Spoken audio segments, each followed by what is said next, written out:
Welcome to this episode of Nurturing Excellence, Teachers of IIT Kharagpur.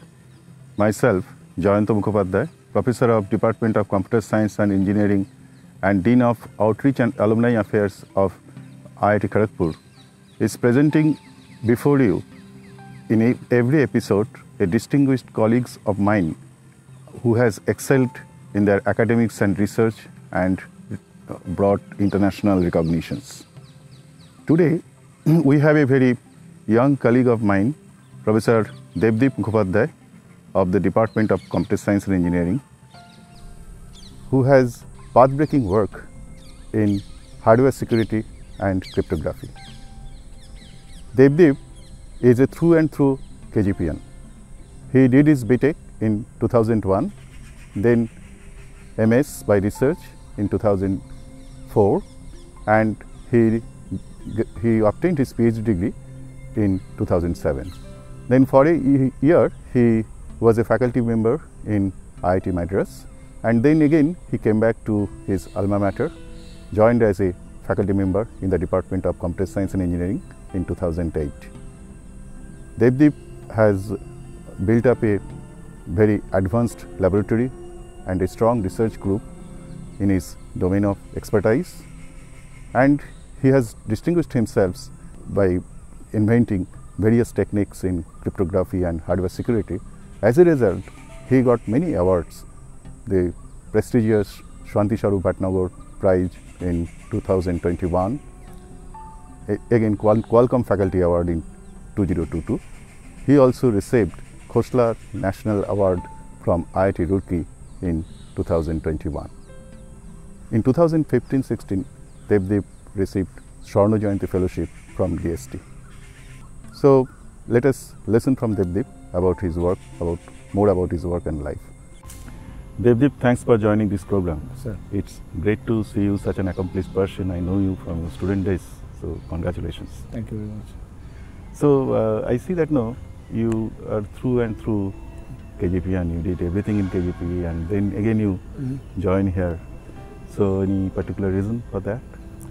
I mean, my first reason was, of course, like my hometown is in Howrah, so it's like close location.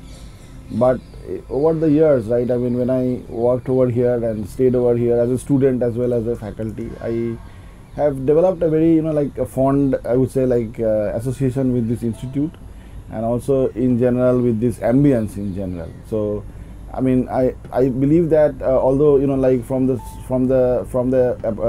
outside, right, it may look like to be located in a pretty like desolate place, but I would say that this like insulation essentially is very helpful for academics in general. So, and over the years, I think IIT Kharagpur has always been blessed with exceptional people, like in terms of like doing teaching as well as in terms of doing research. So it's a great place to be there, actually, I would say. Like there are a lot of encouragements from this place. So I really like enjoyed and thrived to be in this place, and this fact of like doing research, representing your own alma mater, I think has always been I would say an extra motivation of doing my work and whatever I could do. Yeah. Oh, that's great to know. So let us come to your work directly. So please tell what kind of contributions you made. We would like to hear from your own words. So as you probably know that I work largely in the area of cryptography and cryptographic engineering, to be more specific, or hardware security as we call it. So when I started to work on my PhD essentially and try to look at various aspects of crypto in general and security also as an outcome, I always felt that in my initial days, right, I first of all I did my undergraduate in electrical engineering and gradually migrated to computer science. So I had like I would say like the understanding of how things work in reality, and also in computer science, right, I also got a flair about abstraction. So I thought that this was a good combination of looking into like topics like cryptographic engineering, where you have theory and also you have the corresponding practice. But at the same time, I mean, in my initial days, I would say, like when I was starting to get into my PhD and work, right, there were a lot of, like, I would say, challenges at the initial surface, so, or initial days. So the biggest, I would say, like the difference that I found of like this topic on cryptography or cryptographic engineering from the other sciences was how do you model an adversary, because like here you have to essentially develop schemes which are secure. We know that we are in the world of communication where we are constantly exchanging important information, so we would like to kind of keep our data secure essentially from attackers and like adversaries. But when I propose a scheme, right, and how do I really know that what an adversary will will essentially do, because an adversarial game can be pretty arbitrary. So that is when I kind of switched my initial work on trying to go into attacks actually and try to understand this gap between theory and practice. So I would say like my fundamental contributions was to look at the area of side channel attacks. So in side channel attacks, in very simple terms, it means that if I take, say, a credit card and if I implement a cryptographic algorithm on that, we know that all of us are using some form of like chip and pin kind of things in our day-to-day activities like credit cards, mobile phones and other things. So now if I take a very well-known mathematically strong cryptographic algorithm and if I implement it on this device, then there can be various side channel information. For example, it could be the power consumption, it could be the electromagnetic radiations, it could be its behavior under faults which can like catastrophically compromise the cipher. So this I found was very, very, very interesting because it kind of suits my background in electrical engineering as well as in computer science. So my initial contribution was to look at the advanced encryption standard, which is like the the de facto standard for block ciphers since 2001 or so, and try to kind of analyze it with respect to faults. So I would say like we had like been able to contribute and find out a very optimal attack on this cipher, particularly when it's implemented, and by analyzing the fault patterns and show that a single fault can reduce the keys. Can you give some examples? Like you are saying block cipher. So it is basically, as I understand, that a certain length of messages are encrypted with certain key. Right, that's what you are saying. Exactly, and that is what is being transmitted through your cables and channels. Exactly. So so when we are exchanging information, right, it's always a large data, but you kind of break your data into blocks and you apply your encryption in the blocks. So there are like NIST has some standardized algorithms through open competitions. So like all these crypto algorithms are publicly scrutinized, and then we kind of the world decides upon a cipher. The moment the cipher is designed, several crypto attacks are tried on that to see really whether it is really secure or not. And our contribution was to come up with, I would say, the most optimal fault attack on AES to show that a single fault can compromise the key actually. That means you can imagine that when there is a cipher which is operating and there is some kind of fault or aberration that happens in the ciphering process, so the attacker has got exposure to this faulty output. Now using this, right, it can obtain very good So how actually attacker how it is helping the attacker? First thing, that the fault means here you are saying that one bit of your cipher gets reversed. That's what you are saying? Yeah. So the thing is that when the cipher is operating, basically, like it's a crypto chip, imagine, right? It's a hardware device, and there it could be like because of several things, like it could be maybe of a voltage fluctuation or maybe a clock change. So because of that, what the ideal result was supposed to be computed rather than a different result gets computed.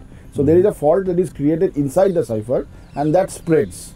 And when the fault spreads, right, there is some information leakage that happens. Because how it happens? Because to my for a layman's perspective, so I have very random bits, etc. Exactly, so how the information is coming as an ordered information? In a very layman term, you can think of in this manner. Like suppose there is a fault that occurs inside the cipher, and there are like standard transformations that the cipher does. So the cipher essentially operates on this randomness and creates an output which essentially has a fixed pattern because the fault now participates in the computation. Now this particular pattern immediately means that the entropy or the uncertainty of that internal state reduces, and if the uncertainty reduces, then all possible keys also reduces. And using that, one can essentially do very targeted attacks. Of course, like it has to be kind of done in a proper manner, but it reduces the key space. Okay. For example, if you take AES, like which is a de facto standard, the key size is at least more than 2 to the power of 128. Now 2 to the power of 128 is a huge number. It is probably more than the number of particles in this universe. But now we can show that a single fault can reduce this key size to only 256 values.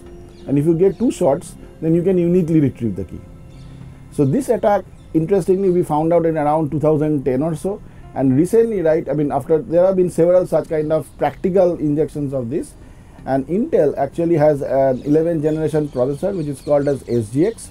So it was shown that this attack can be performed on the Intel machines by playing around with its voltage frequency scaling.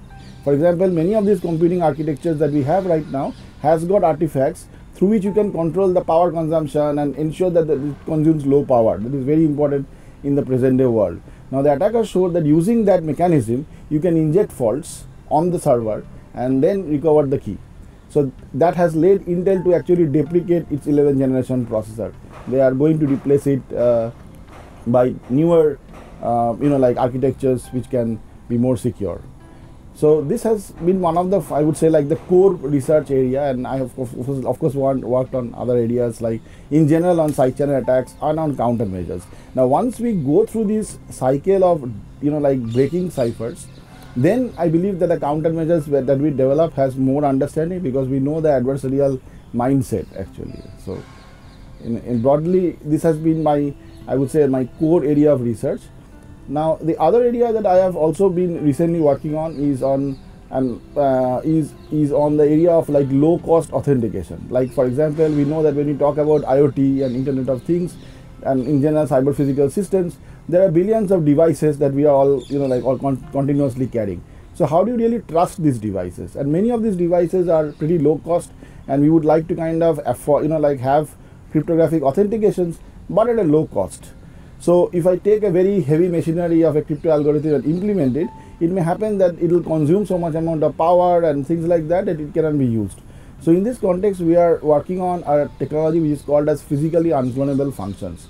So it is something like a biometrics of the chip. So imagine that we know that when we talk about biometrics, every human has a unique identifier. So the idea of puffs is that can you make an electronic circuit so that the response that you get for an input is very unique to that device. Now, so it's authenticating the source. Authenticating the source. So designing the puff and also building the cryptographic protocols around it has been another line of our work. And we have collaborated with several industrial partners like Wipro, for example, and also done technology transfer of these ideas. And so that is essentially another. So can you tell what kind of applications or implications it has in the real life? Right. So the puffs essentially, if properly realized, really it kind of looks very I would say like promising hardware security primitive, because it tells that the device itself has got a secret. So you don't need to explicitly have a secret key, because otherwise, like when you are applying like standard crypto algorithms, you need a secret key, and that key has to be stored in some kind of memory and other things. Now that immediately means that now, since you do not need to explicitly store the key, you essentially can go to a very low cost and affordable security. So for example, we are trying to build, say, smart meters using the idea of puffs. We imagine that when you talk about the surveillance cameras which are all around actually, and we all know that if you do not take proper security practices, right, they are subjected to spoofing. That means you can play a stale camera video and that won't get detected. But using this technology of puff, you can build very low cost solutions which can be integrated into your IoT products. I understand that what you are saying, that you really do not require cryptographic protocol like encryption, decryption. You do not require in this case. It's a kind of signature it bears. The message bears some inherent signatures, like the way we authenticate a person, identify a person, and allow the person to be taken into account. Here also the device is taken into account by that signature. The device itself essentially authenticates itself, but of course, like you need to kind of develop a protocol around it actually. Yeah, so that's what my question. So there has to be also some cryptographic protocol now. No, I mean, first of all, of course, we would like to reduce the crypto. So what we try to do is we try to develop protocols which can work on heterogeneous networks. So heterogeneous means like the device, right, essentially is low cost and therefore it has got less computational power.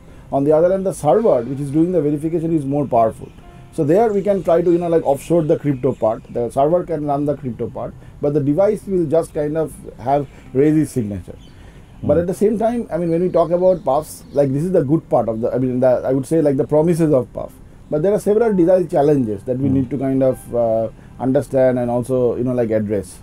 So two of the main challenges of designing puffs has been the reliability of the puff. Like when I vary the temperature, vary the humidity, whether the puff will still give me a stable response. The other thing that also puffs has been kind of challenged with is machine learning, because when I talk about a puff, right, as a black box, it's a Boolean function. So it receives some 0-1 inputs and it produces 0-1 output. Now the attacker is also observing partial exposure of these inputs. Now whether using that, it can try to apply state-of-the-art machine learning techniques, right, and can recover the other parts of the input-output mapping. So we try to develop puffs which are reliable and also kind of secure against machine learning based approaches. So we have to also understand the machine learning techniques and ensure that the designs are able to kind of address such kind of attack vectors.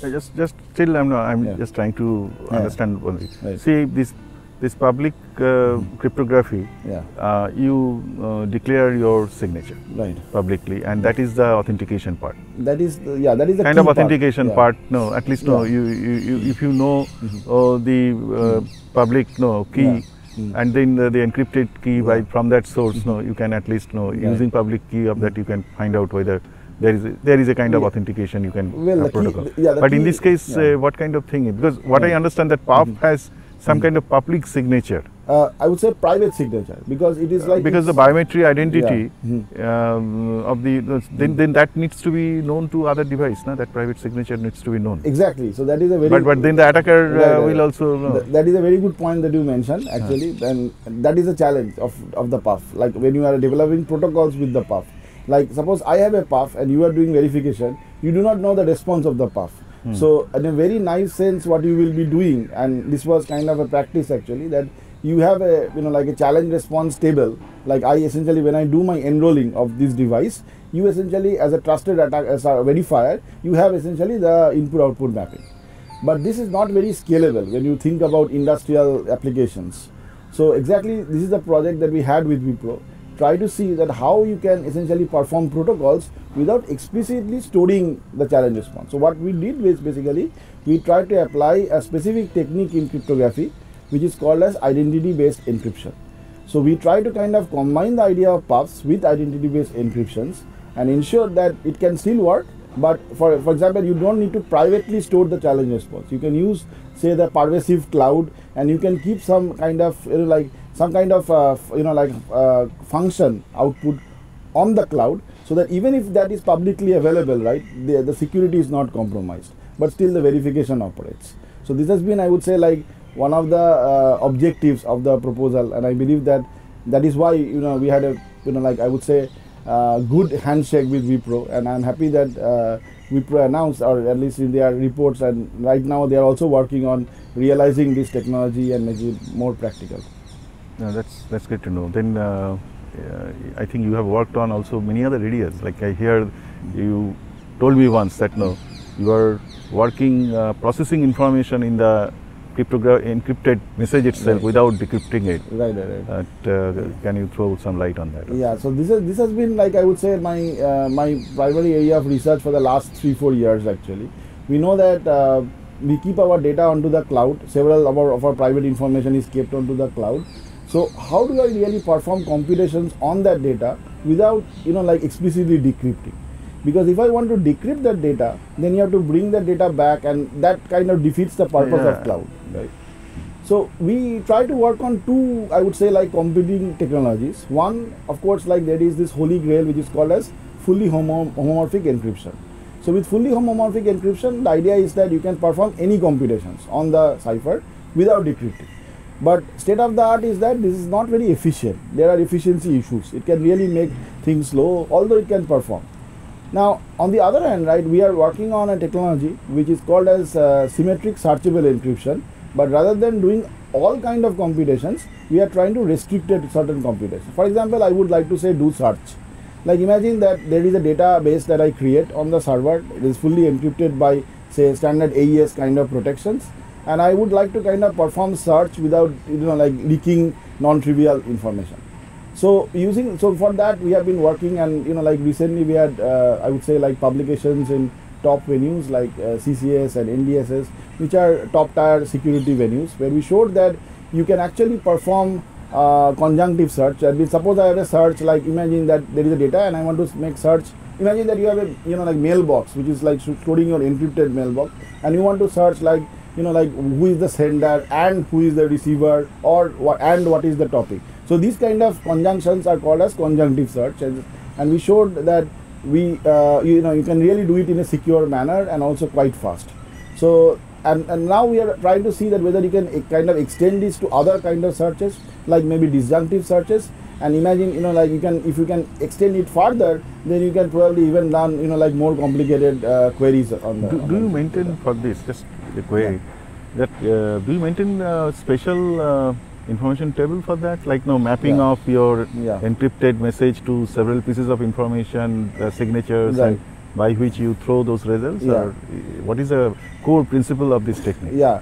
So the core principle is like usually, of course, as you correctly point out, that there has to be data structures which have been created for this purpose. So what we try to do is, like if I take a conjunctive search, just as an example, like a search where there are queries like say Alice and Bob and like say crypto and things like that. So there we have to have auxiliary databases which are stored on the server, but these auxiliary information are ensuring that because they are protected by the crypto, they do not leak. But at the same time, right, we have to essentially do it in a clever manner. For example, if I just apply AES, right, then it will completely block the data. So you have to apply like certain primitives which essentially allow me to do certain computations, but at the same time it doesn't leak the information. So there is a core primitive that like we developed, and I had one of my students called Shikhar who was working on this, and we developed a primitive which is called as hidden vector encryption. So this essentially was also there before, and it was there largely in the context of public key crypto, but public key crypto was slow, so we had to find out a hidden vector encryption, kind of develop it ourselves, which works for symmetric key crypto, because symmetric key crypto like AES, right, is fast, and because it is fast, you can now do your queries faster. So that essentially has been one of my primary recent areas of work. I'm also working on fully homomorphic encryption, because we had a project at a very large scale on trying to see whether you can make dedicated hardware for FHE, and this essentially is a holy grail in computing right now apparently. So we are also trying to like look at the opportunities, and also like like have evaluate the security issues of such kind of schemes. It's great to know that, but I would also like to throw up on one particular part which I don't think you are working, but maybe just to, as a domain expert, I would like to know. Like we hear a lot about this blockchain, right? Yeah. So what is the relation of blockchain with cryptography? Well, I mean, as we said, that I do not directly work on blockchains, but we have tried to like work on like certain applications of blockchain in the context of hardware security. So I will try to comment based on that understanding. So blockchains are essentially a distributed ledger, and the idea is basically like you try to develop an immutable sort of database which you cannot, where you do like certain transactions and those you cannot change subsequently. Now this guarantee comes from cryptography, because it basically relies heavily on things like digital signatures, which are essentially again a core primitive which has been used in other applications, but blockchains nicely integrate it into their solutions. So we were looking at like one aspect of applying blockchains in the context of hardware security. So but at the same time like there can be several other applications. So the application that I was working on was to ensure that whether you have trust in your integrated circuits, because we know that if you buy ICs, right, we know that there are several chances of fake components in the devices. So how do you integrate like such kind of blockchain based approaches to ensure that there is trust in the IC? But the first problem is that blockchains are ideally meant for 0-1 data, like digital data. But when you talk about IC, it's a physical data, right? And because it's a physical chip.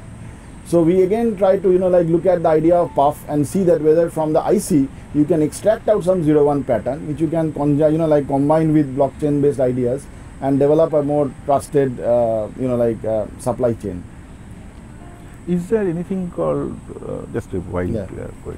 Anything like hierarchical cryptography, as you are talking about this encryption, homomorphic encryption or semi-homomorphic.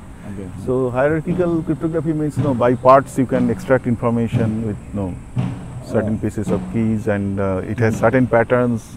Is it possible, or it will have No. Yeah, I mean, is it there any kind of concept?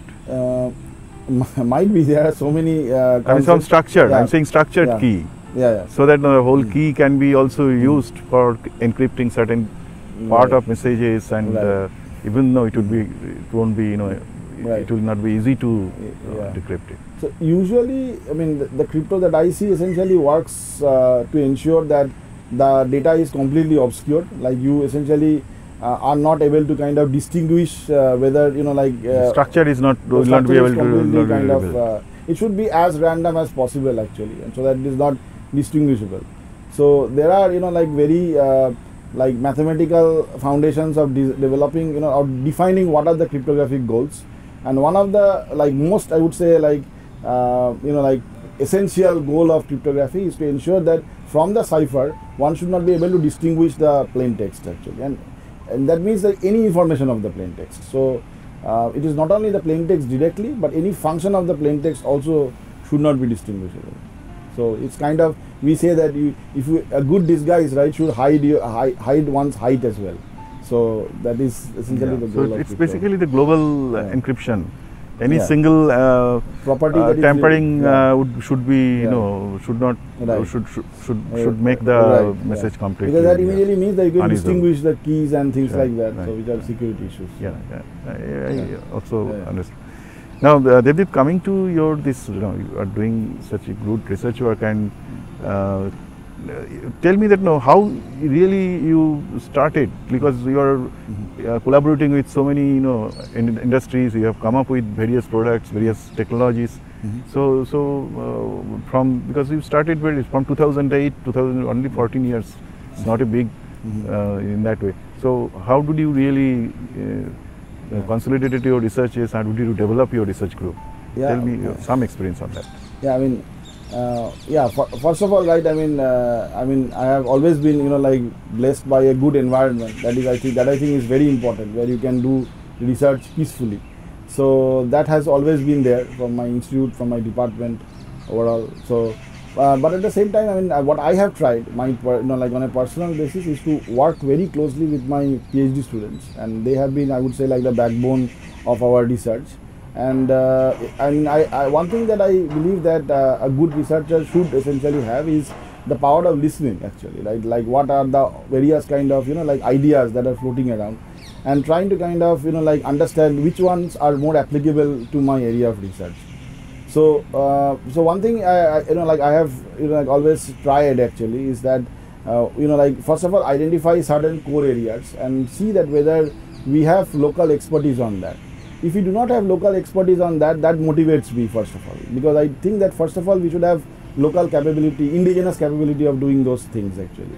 And then, right, you try to find out, you try to do it in your own way, and because you are, of course we should read the literature, but in so those I would say are the baby steps of research actually. And once you do the baby steps of research, right, and you have come to a point where you are equipped with certain skill sets, then you can really tackle problems which are of the giant scale actually. So I call this as baby step, giant step of research actually, and through that process, right, you can really take up problems and also solutions which are probably competitive with the world actually. Another thing that I have always also tried to do is try to communicate our works with the top tier venues like conferences and journals.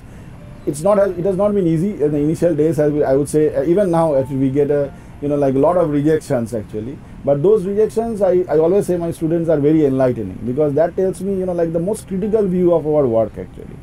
And in security particularly, I believe that in other areas as well, but in security particularly, because many often when you are designing schemes, right, you are often biased towards your own solutions actually. So to get an independent scrutiny is very important actually, and that essentially those inputs has been, I would say, very vital for our group and in general for our research.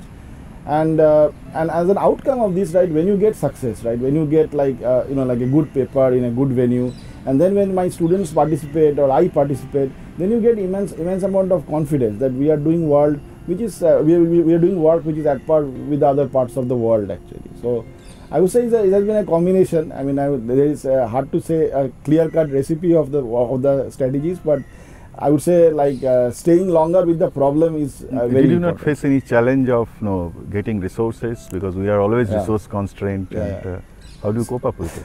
So particularly, yeah, that's a very good point.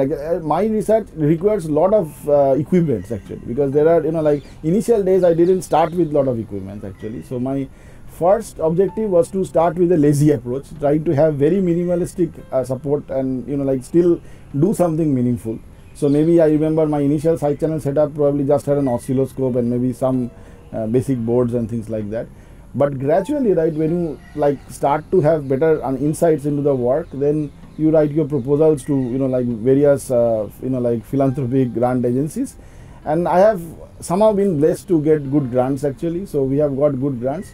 But that part, I'd say I have been, like always supported by various affiliations like DRDO and, like in general with DST and MEITI and other organizations. Also the private sectors as well, like Intel, Qualcomm, and various other, like Synopsys and various other companies. But at the same time, right, I mean, what I really found challenging was to use the grant. Like, once you get the grant, how do you use it in a meaningful manner? That's right. That is very important. That is very important. So essentially, once you get an equipment, actually, until and unless I use it, and I essentially I have, like some kind of, I would say like a meaningful research out of that, that really bogs me actually. So I think that is also very important, and that is something that we have tried to do. There have been a lot of changes in the purchase procedures and things like that. So those are, I would say, constant challenges that we need to handle, and somehow we have been able to handle so far. Yeah. So how much time you spend for your academics and research? Yeah, so that actually spills over. I don't think I have a very healthy timetable actually. It goes up to like 2 AM or 3 AM in sometimes, yeah. Starting from 7 AM? Something like that. So only 5 hours sleep? Yeah, sometimes. But when I sleep, then I sleep very heavily actually, to kind of cope up for the missed sleep hours. Yeah. Right. Yeah. So my family has been very supportive in that sense actually, of allowing me to feed the irregular hours. So definitely, your family has to be very supportive, and I know that your wife is also a faculty member of our institute, so she is also busy. Yeah. So it's a great team effort, what I understand. Yeah. So coming to your family, since we have mentioned, let us know more about it. Yeah, I mean, first of all, I was born in Howrah, which is a twin town in Calcutta and Kolkata. And my parents were essentially, I would say, like both of them were working in, and they had a very interesting combination. Like my mother was a professor at Presidency in philosophy, and my father was working in mathematics and computing. So we had like the science and philosophy. He's working, your father? So he was working in a lot of places actually. Started from Jadavpur University, later on worked in several companies actually, working in system development, Hindustan Fertilizers, Hindustan Paper, and so on. And so he recently passed away actually. And but they have been a constant motivation for me of like trying to do, like I would say, like in general studies actually.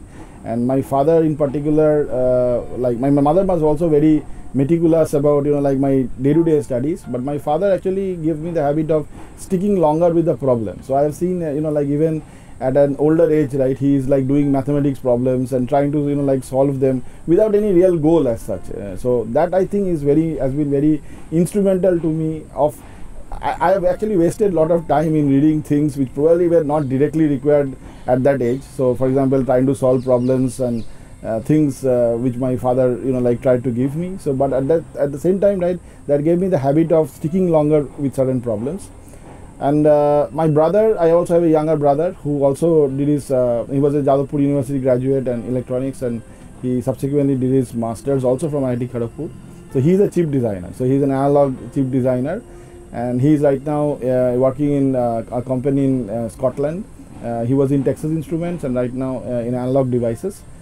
My wife, of course, as you mentioned, she has been, I would say, a backbone of whatever I have done, because I've really been like a very, I would say, like to some extent spoiled in the sense from my domestic course and other things, but I kind of being insulated from them.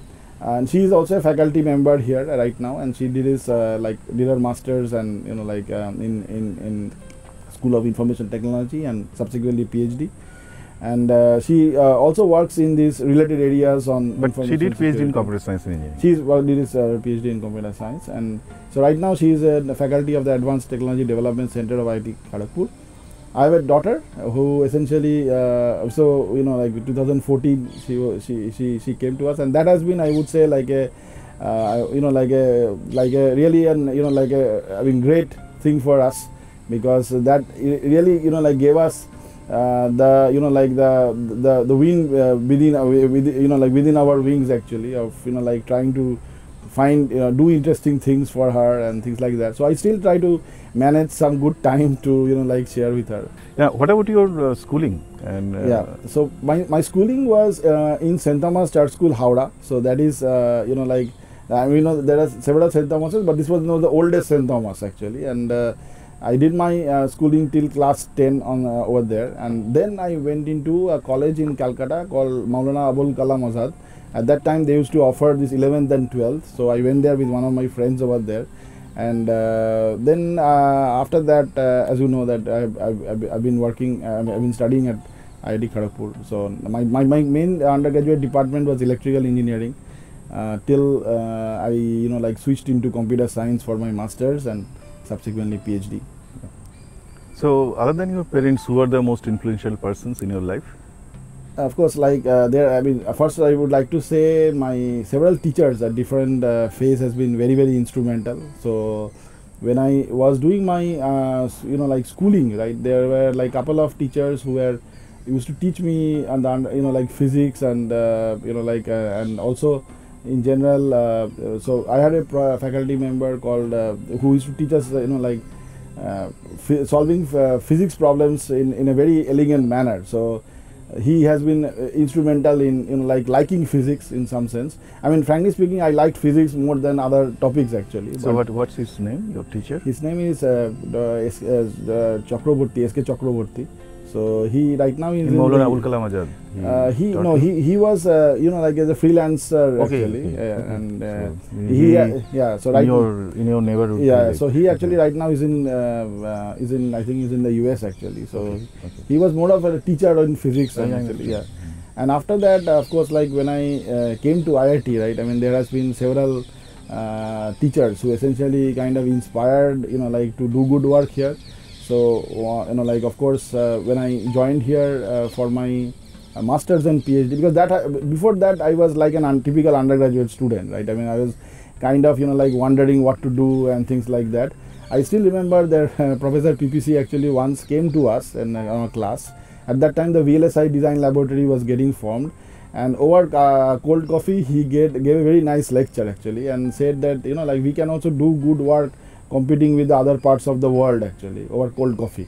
And that was, I would say, one sort of like turning point, because I thought that like I was also getting other offers from other universities for doing higher studies, but then I thought that if I can do it here, then that's a great incentive actually. So we joined the VLSI design laboratory, and at that time I came across with several great people, like my I would like to definitely like thank my advisor Dr. Deepanita Roy Chaudhary for introducing me this topic on cryptography, and also like helping me to think actually, in some sense like of giving the liberty to think and like having like openness in your thought process.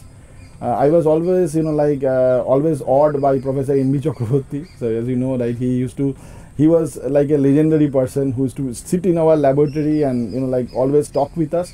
So his association has been very, I would say, illuminating for me, from like translating from like an undergraduate researcher to a researcher in general. Apart from that, also there have been several teachers, I mean, who I'm thankful, like you were also one of my teachers. I don't know whether you remember it, at my second year level and things like, and even subsequently. So there has been several people who have been like sort of been inspiring actually. So it's difficult to kind of isolate certain people, but in general, Debdeep, we are, as a teacher, I can tell you now, of course you are my colleague, that we are very proud of your work and what you are doing. Please keep doing it. So we are coming to the end of this program. So any message to our younger researchers or students from Professor Debdeep Mukhopadhyay? Yeah, I mean Yeah, I mean, I think everybody has their own way of handling things. So, but in general, if I want to say something, I would like to say that any success, right, in life is probably 90% perspiration, and the remaining comes from other factors like your own capability, as well as like your fortune. Everything matters. Your health, everything matters. But that 90% perspiration, right? If we like what I have at least tried is to give 100% of my 90% actually. So. And I always say myself that if I fail, right, then I should not have this grudge that I did not try. So that is very simply my, I would say process, if I say so. Thanks, Debdeep. Thank you. Okay. Thank you so much.